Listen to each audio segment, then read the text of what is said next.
What's up everybody, it's She Blogs Inc. here, and thank you so much for tuning into this video. So this video is going to be on the Samsung Galaxy J7. I got a new phone, y'all, and I really been wanting to talk to you guys about doing this video. I am not a tech geek, I don't claim to be, but I'm a real person who just got a new phone and genuinely just wants to tell you like kind of like a non-tax views on this phone. So I hope you guys enjoy it and continue watching. Okay everybody, so if many of y'all new or not new, I've had a Galaxy Note 4 for probably the past couple years. My first Galaxy phone was the Note 3, then I upgraded to the Note 4. I've had this for almost going on 2 years now. Love this phone. Never had issues with this phone, but it did start to act up. Mind you, I've had it for almost 2 years, like acting really slow. I've done like a hard reset, taking out battery, etc. It's just kind of starting to act up or whatever. So I ended up finding myself in a situation where I was free to go look at other companies, phone companies. This one is with Verizon. I've been with just about all of them. Now I have, I've been with all of them throughout, ever since I was 18. My first company was with Sprint. Then I've been with them for years, and I was with AT&T for a couple years, and then I switched to Verizon. My company also offers a discount, so I was with them, been with them for a couple years, and I really do like Verizon. I have to say, I've also been with T-Mobile as well for a couple years. I have to say Verizon I've liked the best, and I've never had a problem with. Moving on, I found my situation where I was no longer with Verizon, but I was deciding if I wanted to stay with there, but I also wanted a cheaper phone bill. Did consider Verizon prepaid, but I also wanted a new phone. This phone was locked to the contract, etc., etc. So I found my situation looking for a new phone, but I didn't want to put a lot of money down. I'm the kind of person that whenever it comes to new technology, I'm always doing my research, watching YouTube videos. Marcus Brownlee is like one of my favorite people on YouTube when it comes to technology, because I just really like his videos. I like his style. I always feel like I get good information reading online, etc., etc. So I was kind of looking at T-Mobile, was with them before.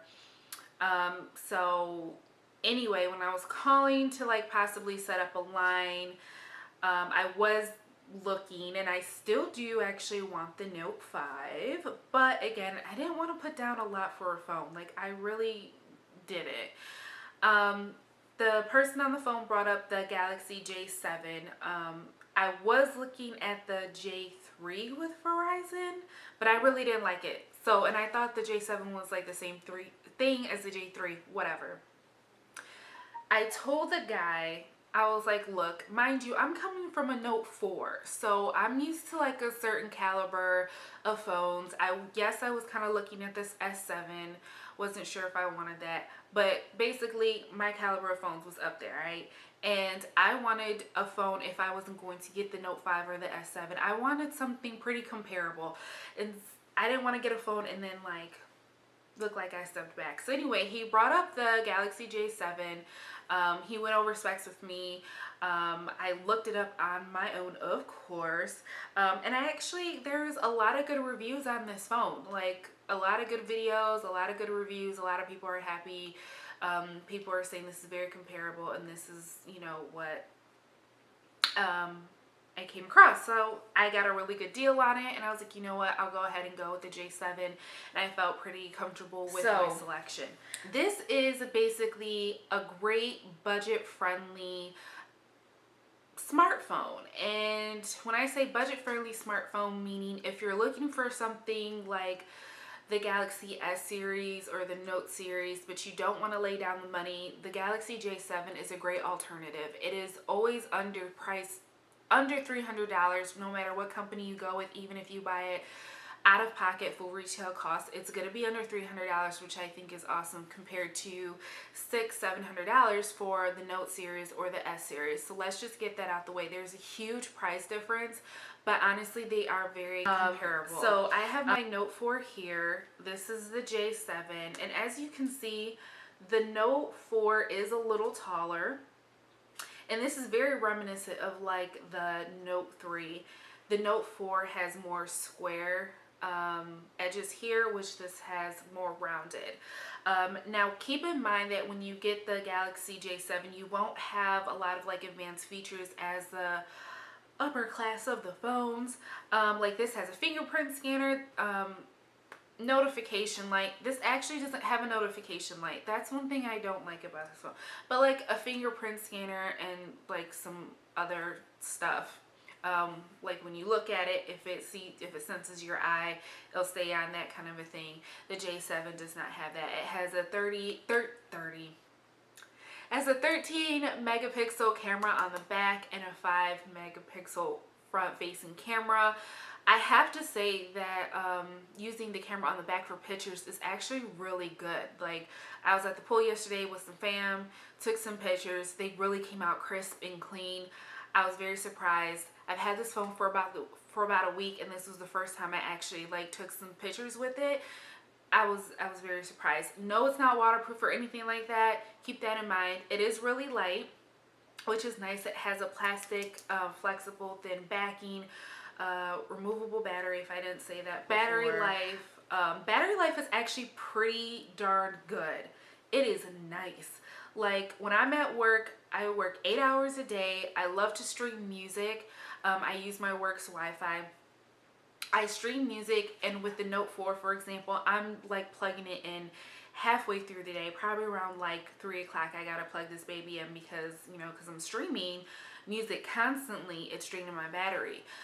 Honestly, because I do like stream in the morning before I go to work, like I watch like Netflix and stuff, I do have to plug in during the day, but it's like around 4, and that's because I come into work with like a lower battery than before. But if I haven't used my battery and it's like a fresh charged up battery, you know what I'm saying, then I'm not plugging in at all, and I will leave work at 5:30 and my battery is around like 50 something percent, or the lower 40. So I think that is pretty darn good compared to being at like 20% and having to charge up around like 3 or 4 o'clock with this one. So battery life with this is really nice. I really enjoy it. There is a speaker on the back. The speaker is right here. With the Note 4, the speaker is also on the back, but it is lower. Now, with some people, they had a complaint about the speaker being on the back.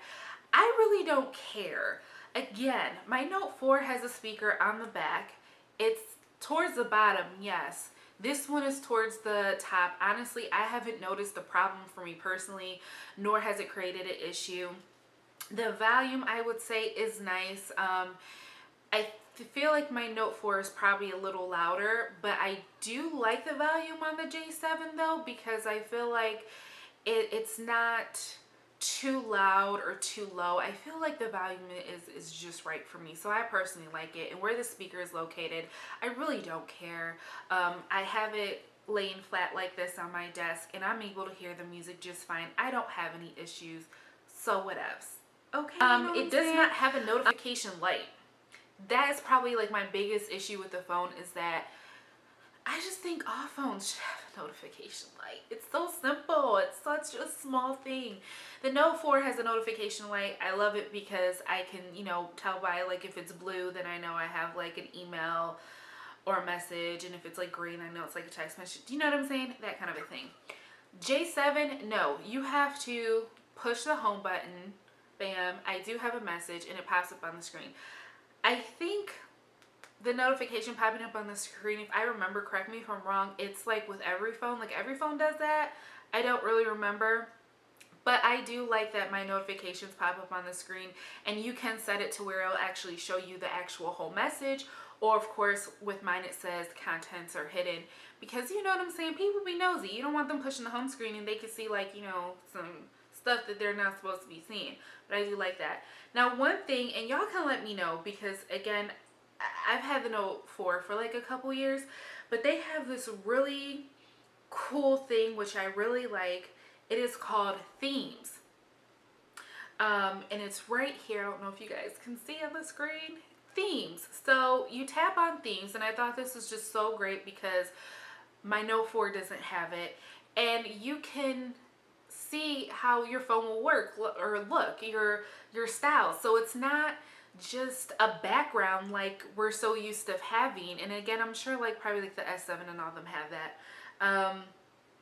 But it's not just the background. It's like it customizes your whole thing, and you can go to more things, and they have all these things. So a lot of them are paid, a lot of them are free, and I thought that was really cool to have a theme to my phone, so I didn't have to worry about choosing a background and choosing a screensaver or a lock screen. Like, you know what I'm saying? It's boring. It's boring. And I'm not one of those like doing the whole picture thing, like taking a picture of me and my boo or your kid and putting it on there. Like, I did that when I was like in my early 20s and my teens. I'm too grown for that. I think that's just kind of cheesy personally, but whatever. So I thought this was really nice, and I ended up finding one that I really like. This is the Rose something, and I really love how it looks. This is the lock screen, which I love. And this is how the keys look, and I just love it because I feel like I have an iPhone. I don't want an iPhone, but I feel like I have an iPhone, but I really love it. So that's one great thing that I do love about this phone. Another thing which I feel is more for the more up-to-date phones that they have now is this great video chat feature, which I think is great because I think it's about time that Android has like a FaceTime thing that iPhone has, because I'm just like, y'all need to get up on that because it's a really cool feature. But you can like video call your people now. Now, I will say, not every phone has this. My husband has the S5. His phone does not have that feature.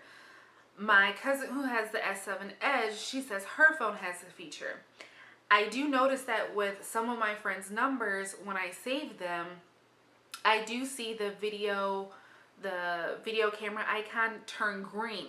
So I think that tells you that that person has that capability, so you can video call them. But if it's not lit up green, you know what I'm saying, then that, I'm assuming that means that they don't have that feature.